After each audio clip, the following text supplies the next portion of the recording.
ሄሎ ሄሎ ማነህ ቤት ኪራይ ባለቤት አልነገረችም ቤት ኪራይ አንድ ወር ሳትከፍል ሁለተኛ ወር መጥቶብሃል እየሞከርኩኝ ነው ትላለህ እንዴ አትሰማም እንዴ እየሞከርኩኝ ነው ያንተን ቤት ኪራይ ልከፍል እየሞከርኩኝ ነው የልጆች ትምህርት ቤት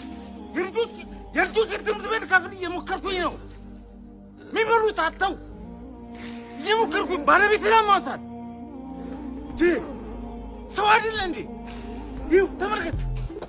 ይሄ የልጆች ጌም የሚጫወቱበት ልሸጥ እየሞከርኩኝ ነው አስብ እንጂ ሁሉም ሰው እየሞከረ ነው በዚህ ሰዓት